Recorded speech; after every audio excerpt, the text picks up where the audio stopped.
our game of the decade. It doesn't have to be Nintendo games, boys. Just after I woke up this morning,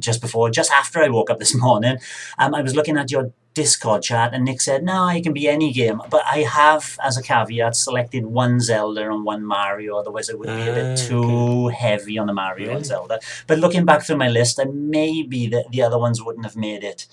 But just as an introduction, the top 5 games with the most appearances on the best-selling NPD, this is America, NPD video games chart over the last decade. Number 1 is Grand Theft Auto 5. Minecraft was number 2. And Mario Kart 8 Deluxe was number 3. It appeared 37 times in the best-selling video games lists of NPD throughout 10 years. Doesn't seem much, but there it is at number 3. And this one is disgusting. BBC has provided new data revealing the best-selling games of the past decade in the UK. The top 10 selling games in the UK for the whole of 2010 to 2019 was number 1, Grand Theft Auto 5. Number 2, Call of Duty Black Ops. Number 3, Minecraft. And here we go. Number 4, Call of Duty Modern Warfare 3. Number 5, FIFA 14. Number 6, FIFA 13. Then FIFA 15. Then Call of Duty Black Ops 2. Then FIFA 11. FIFA 12. FIFA Chavs. Caveat, though. Caveat. Yeah. Best-selling physical games. Ah, yes, that's true. So if it was all the games sold in the UK, it would be FIFA 19, FIFA 18, Call of Duty, the newest one. So it wouldn't change, you're right. GTA would still be top, though, probably. Yes. Anything to add to that, Greg? No, you've pretty much said it all. Disgusting. So we're going to go through anybody got FIFA in their top 10? Clown Fairy House. Not anymore. Well, we're going to go through our top 10 games of the decade. Starting at number 10, let's start with... Oh, yes. Honourable mentions. Honourable mentions. We going to do those beforehand or after? I think you go after because... Oh, really? Honourable mentions. Okay. I think so. Nick, then. No honourable mentions yet. What's your number 10? Close your ears, Mr. Gregory Moffat. My number 10 game is the cheapest game I've ever bought that I've enjoyed this much. And it's Enter the Gungeon. Oh, Enter the Gungeon. Nice one. Greg's going already. Greg's throwing his headphones down. Obviously, you've both played this. We know your feelings, Greg. We know your feelings, Lee. I think this is just one of the best indie games I've ever played. Like, the cycle is so addictive of doing a new run. Like, this is one of the only... what's the word for it? The roguelike games. Roguelite, yeah. That I've really, really enjoyed. Because usually I'm not really keen on them, but this one, just how everything fits together. The fact that if you've got 30 minutes, you can try a run, and if it doesn't work out, switch the game off. If it does work out and you start doing well and getting good guns, you can go for an hour and 15 minutes. And the amount of hidden content in this game is absolutely unbelievable. I've been playing the game 50 hours, and I decided to watch a couple of months back. I decided to watch a couple of Let's Plays just to see, compare what I'm doing to what other people are doing, maybe see a few new guns and stuff like that. And in those 50 hours, there are 2 levels that I've never been to, hidden ones, that I didn't even know about. Yeah. And I also found out, and I don't know if you guys know about this, probably you don't, there is a hidden tribute to a past Nintendo game. Into the Gungeon. Take a guess what game. So they've basically copied the exact gameplay style of this game. Take a guess, any Nintendo game, Enter the Gungeon. Which one do you think they've copied as a secret hidden bonus? Zelda would seem a good fit from a top-down perspective. No, Greg? Splatoon. Punch-Out. Punch-Out? There's a Punch-Out boss in the game. Wow. And I tried to get to it the other night. Yeah. And the boss that you have to beat to get to the Punch-Out section is insanely hard. Much harder than the final boss. But I don't want to spoil too much, but basically in the third level, there is a massive series of things that you have to do just to get to the boss. To get to the boss's lair, and then there's another massive series of things that you have to do to get to the boss. And I think if you haven't found out about this, absolutely no way in hell you're ever going to find it. Like No. There's still so many things and weapons and things to unlock, and I've put about 50 hours into it myself. Yeah, amazing game. Fantastic, yeah. Well done. Dodge Roll, absolutely great game. Good. Greg, you're number 10. To be honest, I didn't put an awful lot of thought into my list for the last week or two, and then when I went around to start doing it, I thought this is actually surprisingly difficult.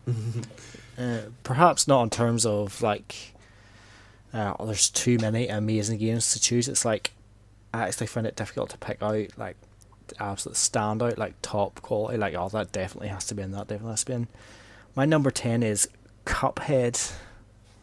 It did make the list. Good. It did. Like I mentioned it the other day. I can't remember. It must have been on Discord or something. Yeah, it was. Yeah. And like I thought, I don't know if that'll be in my top 10, but it is. Like I actually really love it. Like the visuals, the sounds, just the size, even like the challenge, the size of the levels. Like it's just like they're the perfect length where it's like even if you fail, it's like you don't mind going back to the start to try again. Like it might be brutally difficult and you might have to try it loads of times, but it's not like you're spending 10 minutes on a level only to die at the end and have to go back to the very beginning. It's just like perfectly wee bite-sized levels with great sound, great graphics, and the gameplay. Like I love it as well. It's simple but really, really beautiful, and I love it. Cool. My number 10 is a Wii U game that I picked this because of the fun I had in multiplayer, and it came out at the right time when my son was of an age that he would have his cousin over as well, so we'd always have at least 3 people playing this game so we could play together, and it just made the game so much better having people there. Nintendo Land. Just the variety, the fun we had with Mario Chase and just the smaller games like Mario Chase and the Animal Crossing one and Luigi's Mansion. Brilliant fun. But then the bigger ones that we worked together, those were the ones I got, as Pikmin and Metroid Blast. When we work, and Zelda one as well. When we working together and sharing the gamepad, I'll be the archer this time and flicking back and forth. I could spend the whole day Saturday playing that game and not get bored of it. Didn't play the one-player games so much, but the co-op games and the competitive games were amazing on it. That's my number 10. Yeah. Very good.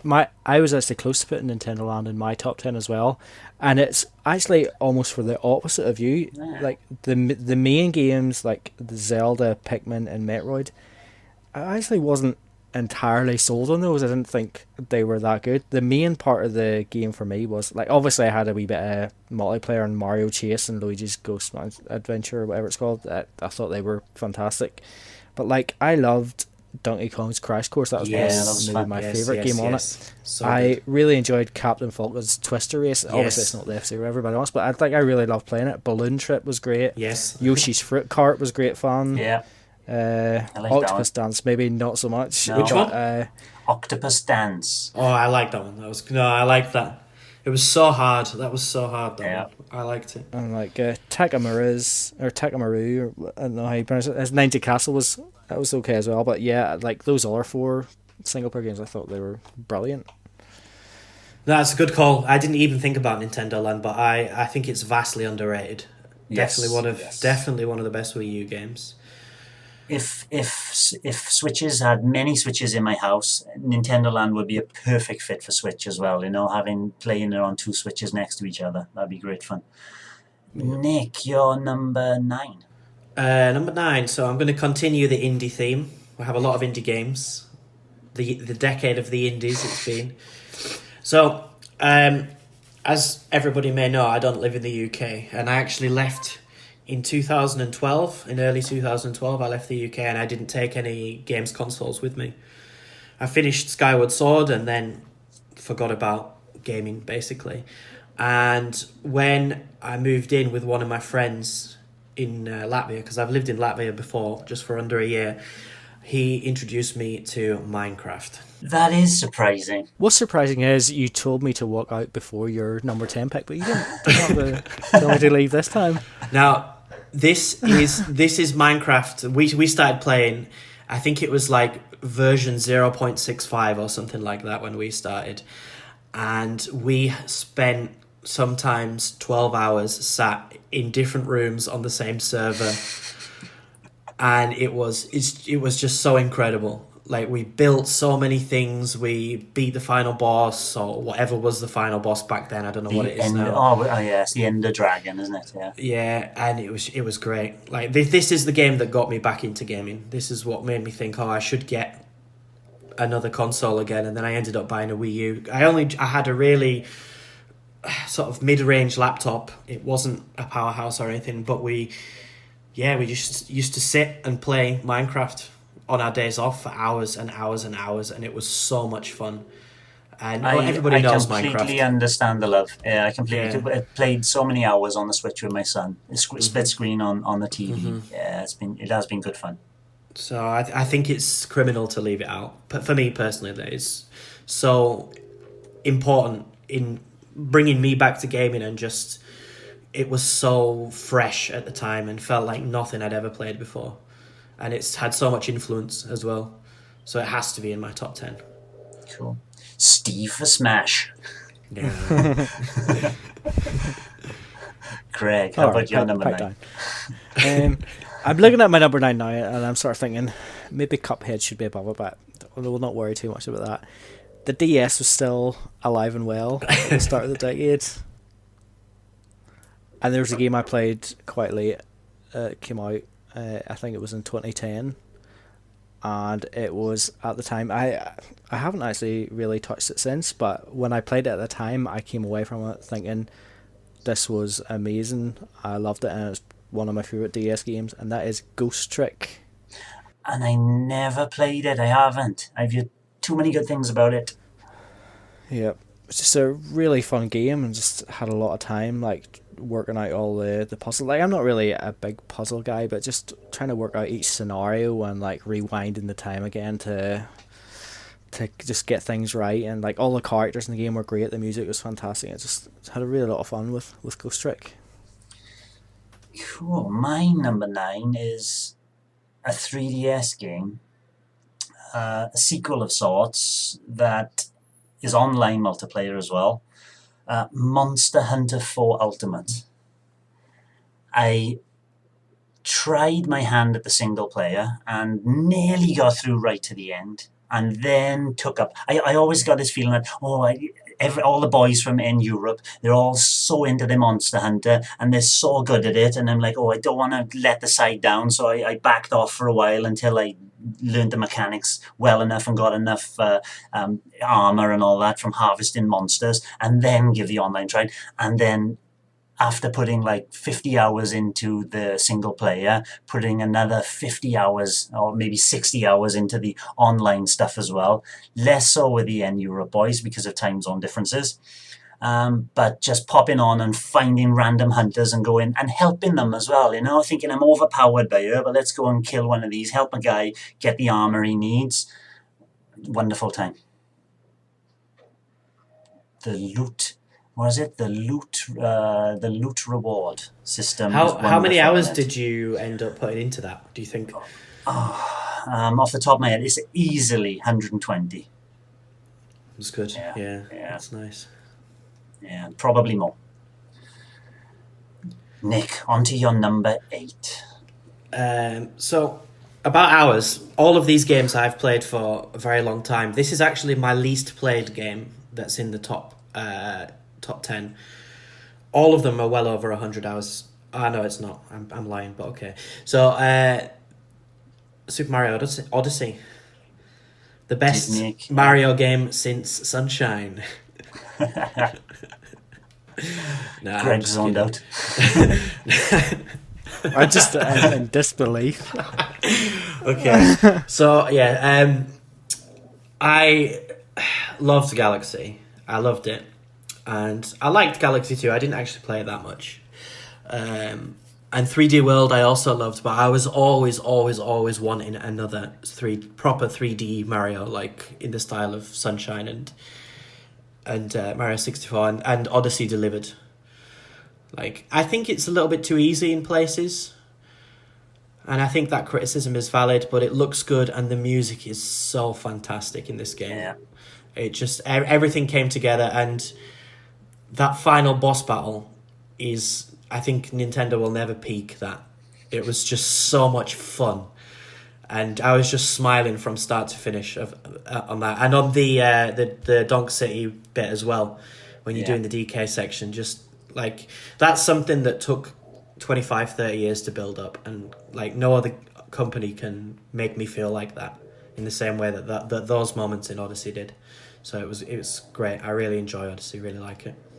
There were a lot of highs, but Odyssey hasn't made my top 10. No. Greg, what was your number 8? I'm actually just having a weird moment here because Nick just mentioned how great the final boss was, and I'm sitting here thinking, what was the final boss? Like, what? Obviously it was Bowser, but what? What happened? When you got to control Bowser. When you get to control Bowser, and you're escaping from the thing, and the music's going, and there's that song with lyrics and everything. That was great. So good. Okay. It's pretty disgraceful that I forget that. Mario Odyssey is also my number 8. Good. But it's a fantastic game, loved it to pieces. But there's better Mario games. Short and sharp. My number 8 is a number 8. Mario Kart Deluxe 8. It's just a superlative Mario Kart. It's got the only thing it's missing is that it could have more tracks. Come on, Nintendo, DLC, please. I got nothing else to say about it because it's Mario Kart. But even now, I can still pop it on right now, and there's still a full 12 people playing online. And you just get into a game nice and easy, whether it be battle mode or the usual racing mode. I prefer the racing mode. And every single time I have fun with it. I don't play it enough, to be honest. Yep, I'm the same. It's outstanding. Yeah. On to our number 7s. Starting with you, Nick. Number 7 is quickly becoming my favourite RPG of all time. Xenoblade 2. Ooh. So I haven't finished this game yet, so some people may say it shouldn't really be in my top 10 games of the decade, but I've just had an absolute blast playing this game from start to finish. The amount of content is obscene, and I never ever want to play a JRPG this long ever again. It's one good thing that's come from Xenoblade 2 is now I can start any Final Fantasy or any like SNES RPG or sort of that era, 64, GameCube, PS2, and know that it will never take as long as Xenoblade 2. So it's probably finishable. Because RPGs for me will always, it'll take me too long, but now Xenoblade 2 has proven 120 hours, still not even got to the final chapter. And still entertained. Still entertained, yeah. Very, and I reckon it could go on for 200, 300, 400 easily until you get everything, see everything. So, fantastic. Best battle system ever. Greg. High praise. Number 7. My number 7 is an HD remaster of a fantastic game which came out on the GameCube, and that is Wind Waker HD. Yeah. And I liked Wind Waker at the time. Obviously, like, the sequence towards the end wasn't everybody's cup of tea. The Triforce Hunt, like, I wasn't that bothered by it. It was fine. But I didn't see it quite on the same level as like Ocarina of Time on the N64. But Wind Waker HD just seemed to like invigorate it more than I thought was possible. And I was like, when I played it on the Wii U, I actually came away thinking this could be my favourite Zelda of all time. It was just, I had such a good time with it, and it looked beautiful, it played great, and one of the best Zelda games without doubt. My only criticism is that it was too short. I wanted more. Yeah. I felt the same as you after I played it as well. Such a good game, such a good Zelda game. My number 7 is the same as yours, Nick. Xenoblade Chronicles 2. And yes, you're right. Everything you said is such. When I put about 120 hours into it, and I could, if I carried on, I'm trying to get blades and do side quests that I never even looked at. Yes, I could have put another 100 hours into it easily. The battle system is just so deep, but people go, "Oh, I don't understand what's going on. There's so much." Well, it's slowly. The game is progressing and pushing you to learn the battle system bit by bit. And it shows you one element, and then it gives you a long time to learn that element. Then it shows you another element, and it just builds upon these systems. And the systems are still building 50 hours into the game. But by the time you get into that 50 hours, you're not overpowered, of course, because there are monsters obviously more powerful than you'll ever become. The systems are just linking together, and you're sticking in different blades in and different colors, changing the colors of the attacks to link all these things for one final massive 1 million hit. It's amazing. It's the feeling when you pull one of those off, and you pull them off frequently. What a game. What a game. Yeah, fantastic. Number 6, boys. Nick. Finally, I have found a replacement for Melee in Smash Brothers Ultimate. Because, personally for me, I enjoyed Brawl and I enjoyed... not Ultimate, was it? Deluxe, what was the word called? 3DS and Wii U. And it just wasn't Melee for me. It didn't feel as good. The content wasn't as interesting, because Melee's... Even though it was shorter on content than Brawl, like they didn't have subspace, but it felt more like enjoyable. Like subspace was okay, but it was a bit dull. And Ultimate has just made me never want to think about Melee again. This is the ultimate Smash Brothers game. The new characters in this are far better than any others that have been introduced in the last couple of games, in my opinion. I really love playing as Simon, as in Incineroar, as K. Rool. I think they've done a really good job. And the DLC just tops it off. Like, never thought I would see Banjo-Kazooie ever again. And here they are. So, yeah. And you Ultimate is exactly right. Yeah. Yeah. You do have to wonder where the series goes from there. I have no idea. I don't think you can. Whatever they do next, if there is another Smash, and there will obviously be another Smash eventually, but yes, they could release an Ultimate bundle, a re-release of all the DLC, everything on once they've done with it. And then if there's a Switch 2, just make it HD, up-res everything so it fits even better with more levels. But character-wise, wow, you're not going to beat it here. No. Greg, on to your number 6. Super Mario 3D World. Yay.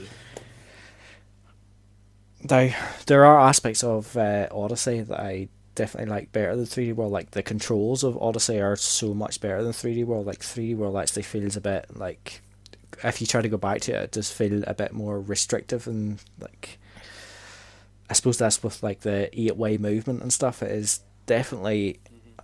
But I remember when I played it at the time, and like I actually, as much as I like Mario 64 and Odyssey and like the whole big world to explore kind of, I like platforming challenges, and 3D World is just full of like just these little bite-sized levels of like, it's just that classic thing of Nintendo like showing you, right, here's a wee challenge for you, and then like the next part of the level is like, here's that challenge but ramped up a little bit more, and then at the end of the level it's just up as hard as it can get, and then they'll revisit that maybe in like a harder one. It's like it's even harder than it was before, and I just love that. And so many great levels, so many great themes, and just an amazing game.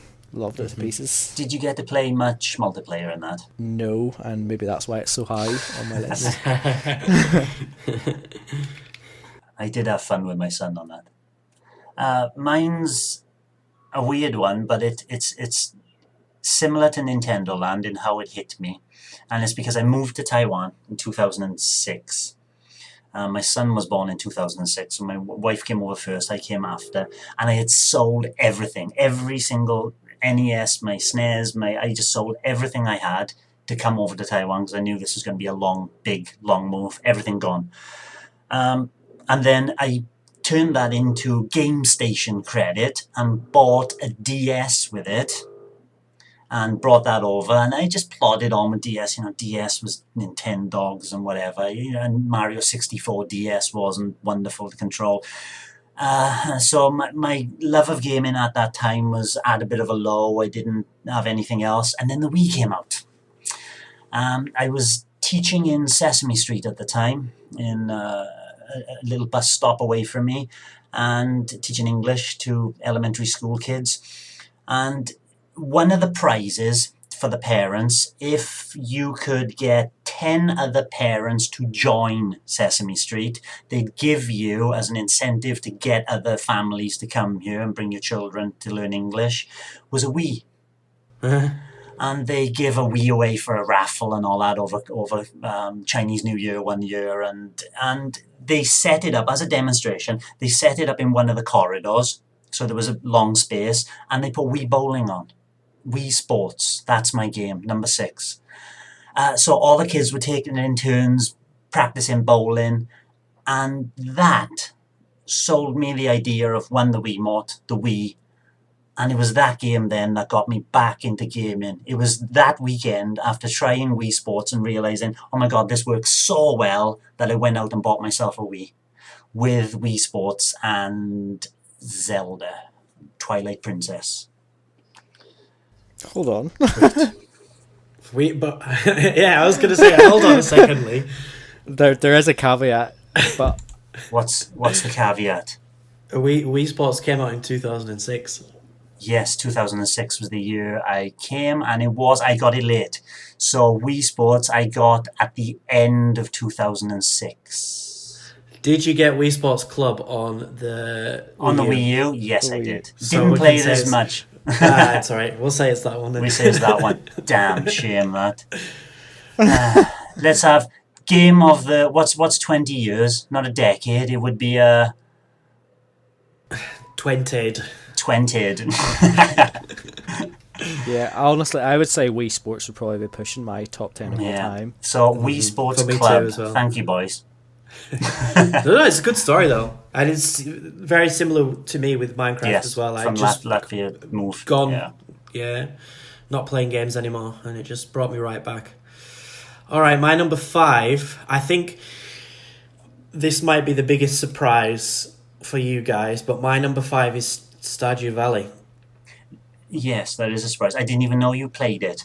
Yeah, I play it way too much. That is a surprise. Is that on Switch you played as well? I originally played it on Steam about a year and a half before the Switch came out, and I put in hundreds of hours onto it. And then I've put in, I think, about 75 on the Switch. Because when I was little, I had Harvest Moon for the Game Boy. And this is everything I ever wanted from Harvest Moon, this game. It is just so fantastic. It takes the idea of Harvest Moon and expands it way more than even I could have ever imagined. And the fact that it's got that sort of dungeon crawling element to it as well, which Harvest Moon never had. I know Rune Factory did, but I never got into Rune Factory. So yeah, I love my farming games, and Stardew Valley is the best of all time. Does it go deep into the kind of romancing bits and pieces? Yeah, it does as well. Yeah, okay. It does. That's Basically, cool. you have a 3-year story, and you have 3 years to complete various tasks and things like that, and then you can continue afterwards. But that 3 years is basically the full game, and then I've done those 3 years numerous times. So yeah, I do love it. Cool. I'm so happy it came to the Switch for handheld mode. It's on my wish list, and it's been sitting there right from when it came. Well worth the money. I'm scared of buying it because I spend too much time on it myself. And also one guy as well, like Axiom Verge. Yeah. Yeah. Greg, how about your number 5? My number 5, like quite a few games on my list, is sort of here based on the feeling I had when I like completed it or was playing it at the time, and I may not have been back to it since then, but the feeling I had when I beat it or whatever was just, it's memorable. And this was a game that came out for a new Nintendo system, which was perhaps slightly overpriced at the time, which they acknowledged shortly after. But it was like an exciting look into something which I had never experienced before, and that was 3D gaming. And my game number 5 is Pilot Wings Resort for 3DS. I completely agree with this. Yes, that is one of my honourable mentions. What a game! Yeah, Yep. fantastic. I remember listening to a podcast recently. I think it was MVC, and like I'm pretty sure it was Brian Altado was just extremely dismissive of it. Like Pilot Wings Resort came up and like they just brushed it aside, and I thought, how dare you? You know, but like just the levels, like they're perfectly designed, where it's just like you get a score, fine, but you've got this ability to go and like perfect every level. And I spent like ages just trying to, like, one wee mistake would just stop you from getting that perfect score, and then even if you did get the perfect score, then like you'd get extra bonuses on top of that and stuff. And I just went through every single level until I got it absolutely nailed on. And like there wasn't that much of a variety in like the environments in it, because obviously it's set around Woohoo Island, but I like Woohoo Island. Yeah, And I just thought the game was really good, and the 3D looked fantastic. So It's a game that sold the 3D. The depth of 3D in that game is fantastic. yeah, I even went in to look at like the wee dioramas or whatever, Yeah. just and like you see like the wings or whatever of like, things just coming out of the screen. It's like, wow. Just on a wee offshoot, the 3DS actually terrified me, because like the first day when I got it and it opened up, it's like the screen looked weird to me. Like I couldn't see the 3D properly. Like I couldn't. I thought, oh no, I'm not going to be able to play this here. And then like all of a sudden it clicked one day, and it's like I've been able to see it since, thankfully. But it's definitely a terrifying moment. And Pilot Wings Resort was just part of that like introduction to 3D, and just really good. Cool. My number 5 is a Switch game. It didn't originate on Switch. Isn't a Nintendo game, but it's a first-person shooter I've absolutely adored. When I started it, I was. It's a game where you need to be constantly moving, and if you're not moving, you're getting hit by enemies, and you have to attack enemies to get their health, so you maintain your health. And it takes a little bit of getting used to, first of all. Not traditionally, my kind of first-person shooters are, I take it slow, maybe a little bit stealthy, pick off a few enemies, then go in. This is just full-out gore, in your face, doom. Fantastic game. I love it to bits. By the end of it, I just wanted to play through it again. Definitely lots of intense moments in Doom. Oh yeah. Like how it's heart pounding at times. Amazing. Runs so well on Switch. I know the first time I loaded it up, it was a little blurry. They fixed that with a few patches later on as well, and even the gyroscope controls are nailed on. Did you 100% this? Yes. So yes, you found all the collectibles? I went back to every level many times. Yeah. And what difficulty did you manage to beat it on? Like just the regular. Just the standard. Yeah, just the standard. You didn't push the. No. I tried pushing it one time and went straight back down. Yeah. I think I did try it once or twice, and I thought, no, it's hard enough as it is. I definitely don't love it as much as you both seem to, but like I did have a really good time with it, and just that balance of like I'm nearly dead, but I need to kill that enemy to get that health, and I just have to go for it. It's just so many moments where it's just like you are just dicing with death. You're just on that edge the whole time, and very exhilarating. Helped by the heavy metal soundtrack. Yeah. Nick, you're number 4. Number 4 is my only Wii U game on this list, I think. And it's Splatoon. The original. The original. Yes. Now, of course, Splatoon 2 is a much better game. But this... So I got my Wii U, I got Mario Kart 8, and then I got a few like games that had released previously, Nintendo Land, Donkey Kong, and then I watched E3 and I saw Hyrule Warriors and Splatoon, and I was like, that's it. I'm gonna buy this, and I was completely sold. And Splatoon, to say that this is Nintendo's first ever online only multiplayer game, they did an absolutely incredible job with it. I think Splatoon is the most fun I've ever had on an online game, to be honest. Splatoon 1 and 2, but the original it felt, sorry for the pun, so fresh at the time. it really did though. Like I put almost 100 hours into this on the Wii U, and the best thing about it, completely free. Yeah, no paid subscriptions. You just log on and there it is, and it worked as well so well with the Wii U gamepad, having the map there and having the sticks in the positions that they were in. It was fantastic effort, and the fact that this was made by all the younger people in Nintendo, but still captured that sort of Nintendo like magic, you can say. It makes me feel hopeful for the future when, like, I'm talking like 10 years into the future, 15 years into the future. Mm-hmm. Young talent is there. Yes. Mm-hmm.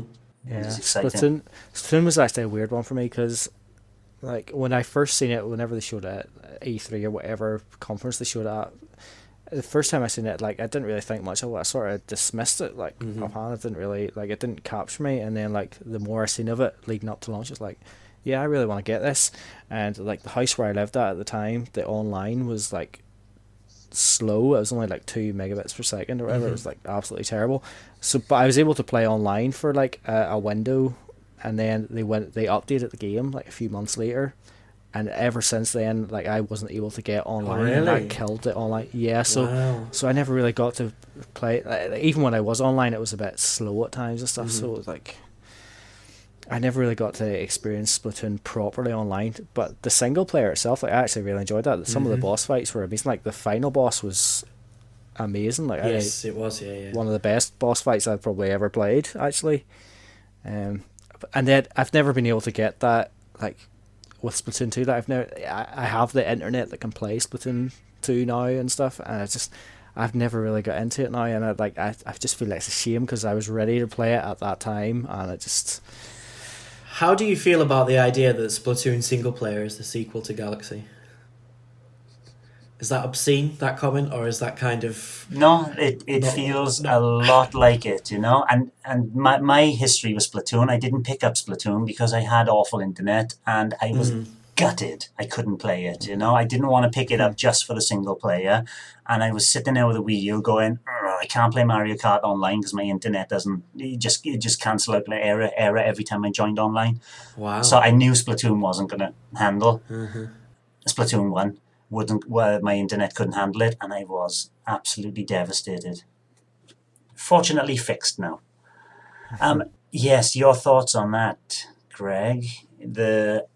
Is Splatoon Mario Galaxy? There's definitely quite a bit, like, even like the jumping between, like, shooting off to oh yeah, different that's areas. true. It's just actually, like it's just like the stars, Yeah. yeah, definitely elements. Not as good as Mario Galaxy, but it's... No, I agree. It's not. I agree. There's some damn fine platforming in that Splatoon 2 Octo expansion. I still haven't actually beat the single player in Splatoon 2. That's good. No, me neither. Your number 4 then, Greg. My number 4 is actually another 3DS game. Ooh. And I've berated 3DS in the past for having, like, a good library, but maybe not a lot of actually standout killer games, but there's obviously a couple here if I've got them on my list, and this is probably the best 3DS game there is, Super Mario 3D Land. Yeah. And I sort of debated this a wee bit because I love Super Mario 3D World and I love Super Mario 3D Land, and I can never really sort out in my head which one's better than the other. They're both kind of like similar in my head, but I do remember when I came off World thinking I actually think I preferred Super Mario 3D Land more, and I've played through 3D Land a couple of times, and like it was just as great the second time as it was the first, and getting that urge to go back to it again because like it's just nice wee bite-sized levels, and the 3D works great again, and just Mario perfection. Right, so my number 4 is another Wii U game. In that kind of 3D Zelda Metroidvania open world, and then small little levels on top. Batman Arkham City. Wow. Fantastic. Really, really made you feel like Batman. Some of the puzzles in the little indoor stealth arenas, basically, where you can sneak around, take out enemies, or confront them and just unload a bunch of whoop-ass. The fighting in it was solid. The overworld wasn't too big, wasn't too small. I loved it, every minute of it. And the kind of elements that added with the Wii U, you know, you throw a Batarang and then you can use the Wii U as a viewpoint camera to control the Batarang to find an enemy. Added some extra immersion elements that made you really feel like the Batman. That was good. On to our top 3s. Let's have at it, Nick. I'm going to ask Greg to cover his ears again. And you too as well, probably, because you didn't like this game. You both know what it is, so come on, number 3, what is it? It could be anything. It's Hollow Knight. Oh, I guess. I know, I can understand. I can understand why you picked it. Yeah. So we all played it for our pod pals on our previous podcast, and Of the decade. not of the decade. Hollow Knight is the best Metroidvania I've ever played, and I'm not afraid to say that, and I'm not taking it back. It is just an incredibly good game, and I guess maybe part of why I feel that is my own personal struggle with the game, and the fact that after 10 hours I absolutely hated it and wanted to quit and didn't. I kept going, and usually on a game like that I would just think, nah, it's not for me, it's too difficult, I don't have time, I can't be bothered. But I persevered for some reason, and it is just such a beautiful game. The level of challenge is high enough, but not too high. The fact that I wanted to stop is not that it was too difficult, just that I'm not very good at games, basically. And ever since I finished it, I've had the soundtrack on my phone, and every time it comes on, I remember this wonderful, wonderful, wonderful game of exploration and combat and upgrades, and just I love the art style so much, and I love the world that it's set in, and yeah, just great. It didn't have too many problems of locking things behind, like mentioned with Axiom Verge. Yeah. I just can't progress. It seemed that you were always progressing at some point, which was there was a nice feeling about all of it. Hollow Knight, as I understand, I think there's 116 or 117% you can finish it with now that the DLC's out. I think this is probably the sort of game that you could finish completely to the end, all percentage, without ever looking at a walkthrough or a guide. I think there's enough there and enough information on the map or wherever that you can do it yourself, probably. I would say, I don't know, maybe that's not right, but I'm at like... You could definitely get a lot of it, yes. Yeah, I'm at like 90-something now. I've beaten the final boss, but not the second time you're supposed to beat him final boss, but whatever. What I played was amazing for me. I loved it so much. Greg, number 3. My number 3 is a game that I've been eager to play again, but still haven't found the right opportunity to play it. And there's many Zelda games I've played in the past where I've played them for a bit and then I find myself like leaving them for a while and then eventually come back to it. It happened with Ocarina of the Time, and on the N64. Like, as much as I love that game, I played it for a good bit and then played other games for months, and then eventually came back and finished it off. But Skyward Sword is a Zelda game that I played from start to finish without taking a break. Wow. Obviously, I turned the console off, but like, as I was focused on that game for several days, just couldn't put it down. Just thought it was fantastic. The controls were great. I had never played like a sword fighting game like it before or anything. Just perfect, and like all the items you get, like bowling, like with the bombs and stuff, and like flying the wee beetle around and all, and just all the cool things you could do, and like the motion controls were fantastic. Like the bow and arrows were great and stuff. It's just such a good game, and it feels so tight, and like people will say it's too linear and there's not enough place you can go and this and that. I like the linearity of it, and like the overworld. The overworld was like almost like a dungeon in itself. Like getting to each area was just so good. Everything just felt so tight, and the motion controls just added an element that just hadn't experienced before, and it was just so good. And I want it on Switch. Yeah, me too. You never know. Wii U ports. My number 3 is another one that Nick mentioned, but he mentioned the first one, Splatoon. Mine is Splatoon 2. So after being disappointed that I couldn't play the first one, as soon as my internet was, right, I'm going to upgrade my internet, all did it, ready for the Switch, and Splatoon 2 has just not let me down. What an amazing game. Must be about 120 hours into it, which isn't that much. I could easily put a lot more into it, but I'm still, to this day, going back, having a couple of games. I don't do anything in the league because there's not enough of us getting together at the same time. But Splat Zones is where it's at. I love those Splat Zone games. And Salmon Run. What a great introduction for a 4-player co-op shooting game.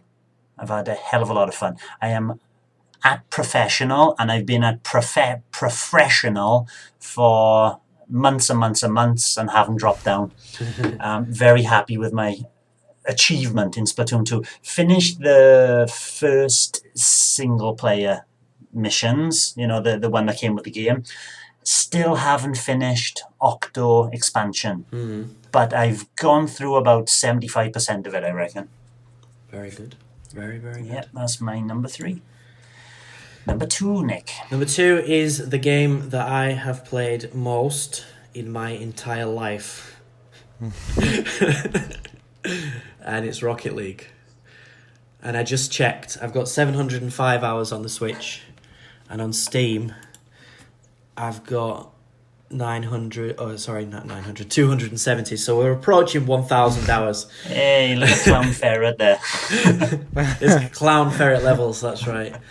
I've said loads of stuff about Rocket League in the past, and one thing I've realised about Rocket League is that I used to really like playing different like sports games. Even though I don't like hockey, I would sometimes buy a hockey game every couple of years. Definitely would buy FIFA or PES. Sometimes a basketball game, and Rocket League has just completely killed my desire for any kind of sports game. Because it just does everything. Because I always used to play sports games for the career mode, because I would just sit down and go through it, and you would win the league. Like, it was never that difficult. It was just a kind of way to just sit back and relax, and it's just like that combination of stuff where you don't really have to try that hard, but you still can have a lot of fun and score like PES. You can score some absolutely crazy goals very, very occasionally. And Rocket League's exactly the same. There's just one time when you'll do something absolutely outrageous, and that feeling when that happens is just fantastic. So I can see myself playing this for the rest of my life, to be honest. Not like as intensely as I have over the last couple of years, but just going back to it every now and again, and just if they keep updating it, or if they release it on a new engine or a second version, absolutely 100%. Such a good idea and such a fantastic game. Definitely one of the best games I've ever played, not just the decade. I've only put about 20 hours into it, and I want to put more. I do enjoy my time with it. It is so much fun. Greg, number 2. Well, Rocket League's not on my list, and I would say it's easily my most played game of the decade. Mm-hmm. What are you at now? You're at like 200 and something, aren't you? 300? I think it must be about 300. Mm-hmm. Must be getting towards that, I'm sure. I haven't played it as much in recent weeks, but I did play it a wee bit tonight, and like I was a wee bit rusty. But like it's a game that's got such a high ceiling and stuff. Like it doesn't matter how many hours you put in. There's always people that are just so much better than you. Just the way they control the ball and do all these things. It's like I'm gonna have to be playing this for like 4,000 hours to get to that sort of level. It's just like, but whatever level you're at, the game sort of matches you up and. Mm-hmm. Yeah, it's just great. Playing against people that are just at your level is just like such a good experience. Yeah, I agree. But anyway, my number 2 is Mario Kart 8 Deluxe. Ooh, very high. Very high, but Mario Kart is like absolutely one of my favourite series, and 8 Deluxe is the pinnacle of Mario Kart. Yep. As much as it pains is. me to say it's better than Mario Kart 64, it is. Just the controls, the graphics, everything. The only downside I find is probably the battle mode, because I prefer the classic style of battle mode. Like I had an N64 weekend there and played a wee bit of battle mode. Mm-hmm. It's just like I miss that simplicity of just everybody's got 3 balloons. You just go for it, instead of... Was it on the N64 one? You pop your 3 balloons and then you come back as a bomb, and That's you right, can take Yeah, out somebody true, as an revenge, extra, yeah. like, yeah. Great stuff. But yeah, Mario Kart 8 Deluxe, like, it's hard to look past. Like, it's just so good, and Yeah. I think we're getting to the stage where it's too late for DLC for it. But I want DLC. I just want them to keep adding to it. I just want Mario Kart 8 Ultimate. Just keep going. Yeah, stick some extra races in there, extra tracks. Remake extra every track. mods. Yeah, Yes, please. awesome. My number 2 is, as I said before we started, I've only got one Mario game, one Zelda game, and I haven't mentioned any of them yet. So my number 2 is Mario Galaxy 2. A far better game than Odyssey, Nick.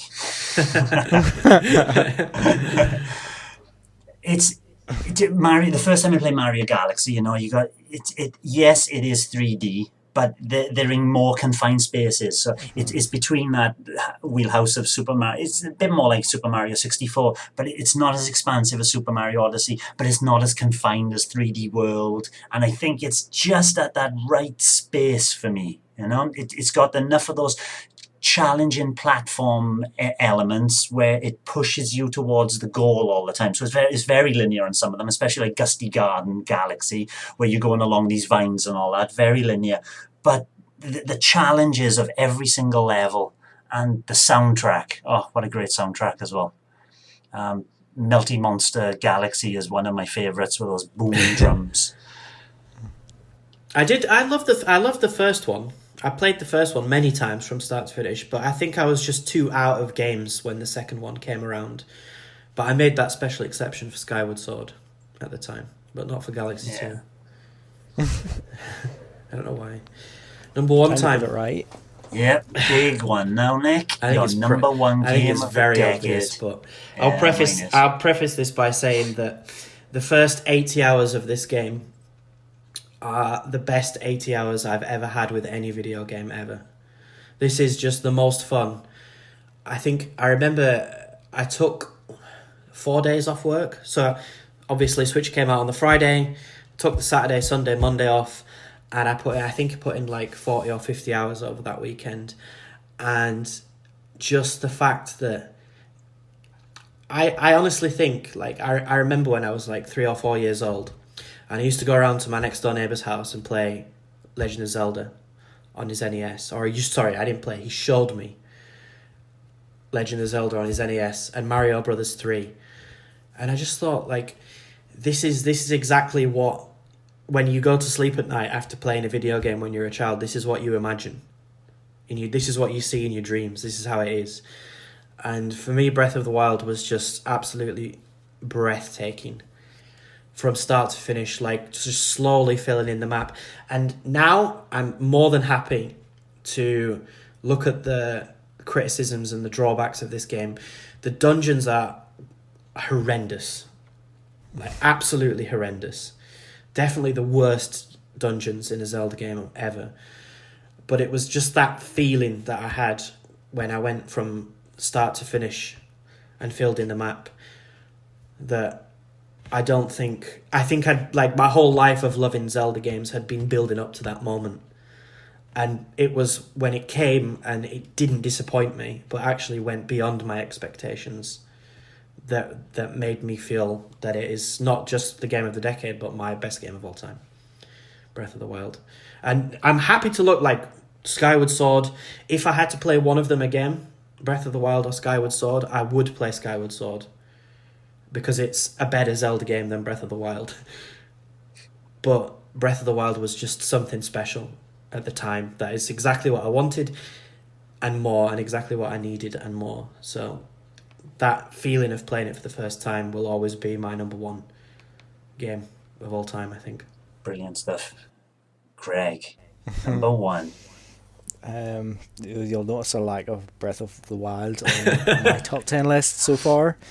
But I actually agree with Nick. Like, well, not entirely, but at the time when it came out, it felt like exactly the game that I needed. I just, like, normally open world games are not really for me, but when I played Breath of the Wild, it was just like I was finding myself absorbed in this world, and just like I was happy enough just to sort of dan around and just discover things at my leisure. And obviously you go up the towers, you see something in the distance, you put your marker down, or maybe when you're going to that, something else catches your eye and you just go to that, and you maybe about 10 hours later come back to that original bit where you were gonna go to in the first place.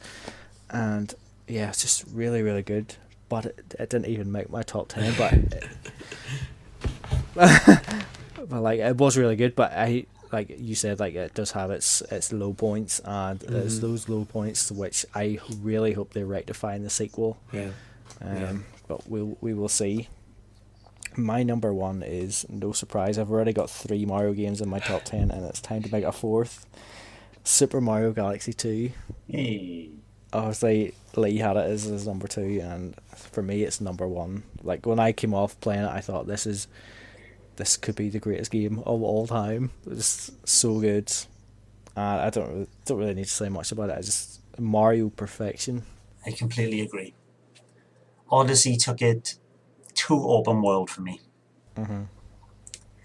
And my number one, by no stretch and surprised imagination, is Zelda Breath of the Wild. For all the reasons that Nick has said, I got a Switch 2 days early. They had a Japanese import. I had a phone call from where I reserved it. We don't have your red and blue Joy-Con one. We only have the grey Joy-Con that's come in. Do you want it now? Oh, 2 days early. Yes, please. Caveat, you've got to buy Zelda Breath of the Wild with it. Yeah. And then proceeded to just lose myself in the game. And even if Zelda Breath of the Wild came out now, and I've got such a backlog, it would still have the same impact. You know, if it was a new game now, if it was a new game now and I started playing it now, I wouldn't be touching anything else.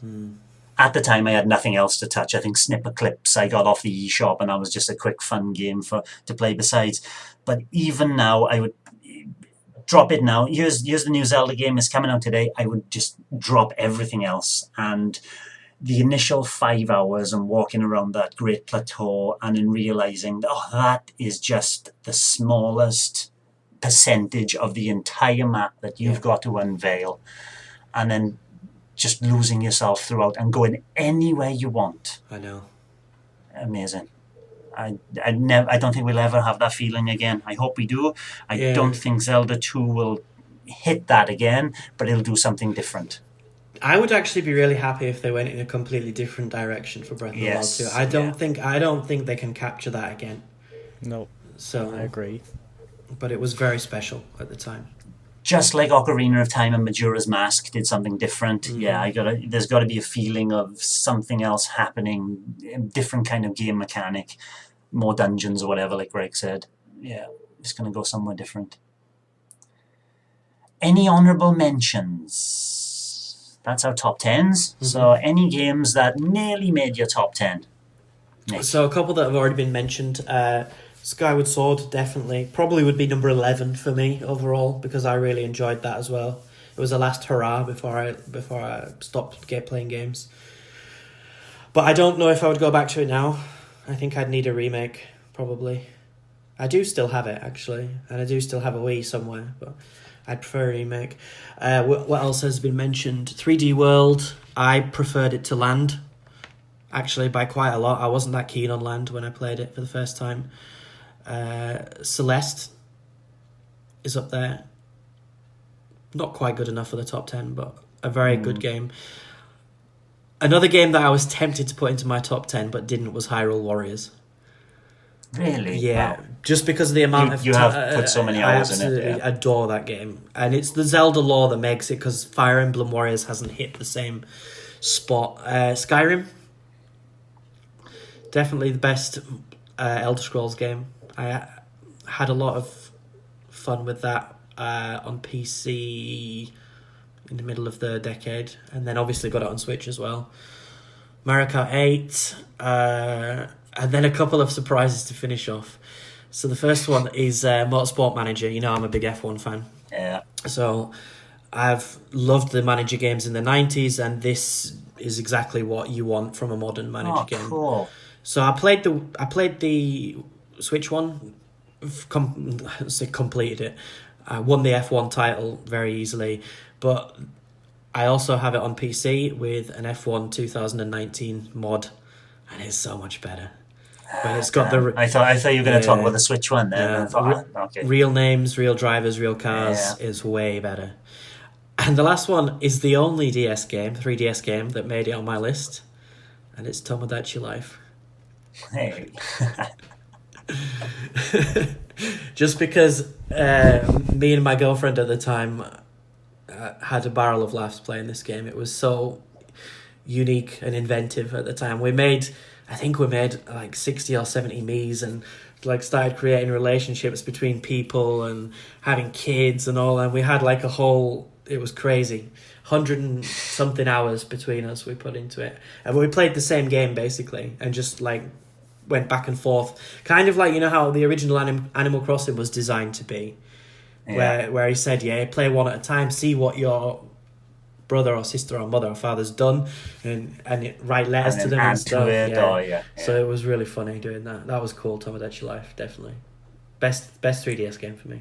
Cool. Greg, how about your honourable mentions? Well, Breath of the Wild nearly made it onto my list, actually. It's hard to ignore the impact it had at the time. Splatoon also was tempting. In terms of 3DS, Star Fox 64 3D and Ocarina of Time 3D, the N64 remakes, those are probably now the definitive versions of those games. Like they look really good, they play great. And a special wee shout out to Star Fox Zero, actually, on the Wii U. Much maligned, and like I have my issues with it as well, but I played that game loads and repeated the levels loads and loads, just trying to get as many scores as I could.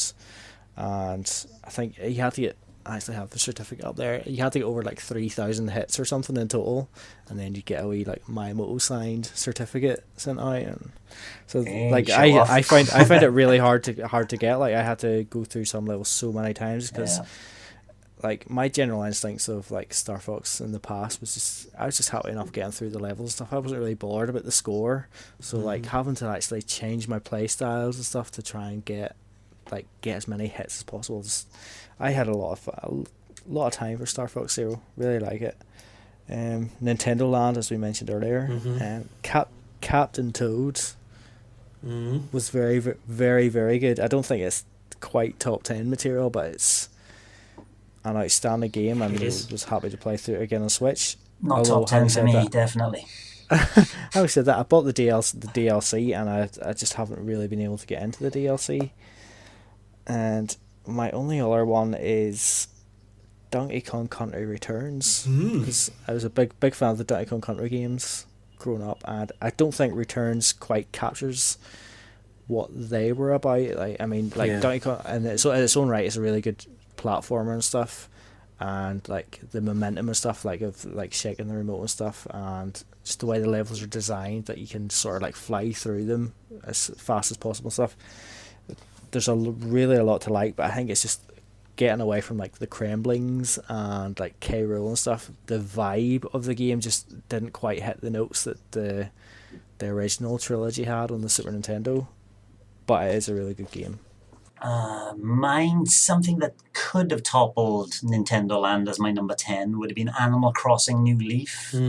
That's because of the way we played it as well. My son would drop in, just like you said, with the original Animal Crossing. You know, we go take it in turns. But also, there was a colleague of mine in work, who's still my colleague, who was playing it at the time as well. And we would go and visit each other's and swap peaches and oranges or whatever we were up to. A lot of fun with Animal Crossing. Put a lot of time in that. Fire Emblem Awakening. Very, very good. I've really, really tried to get into Fire Emblem 3 Houses, and I've tried again, and Axiom Verge took over.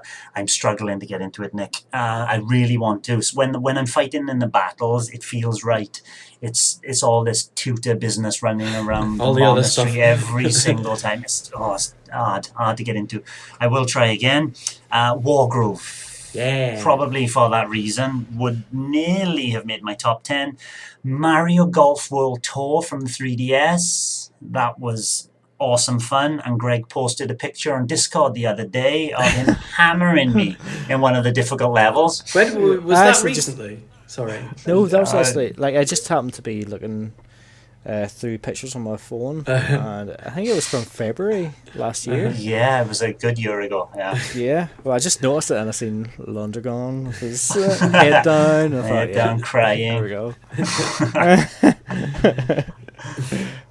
Even more recent things like Grid Autosport nearly made the top 10, but not quite there. Pilot Wings Resort was another one which Greg has mentioned. Brilliant game.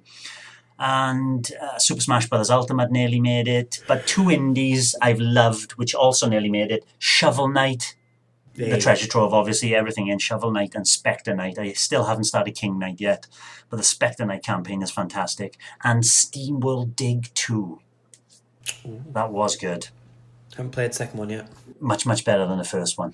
More to it, in other words. I have started King Knight. And? First level was fine. It's the way he moves, yeah?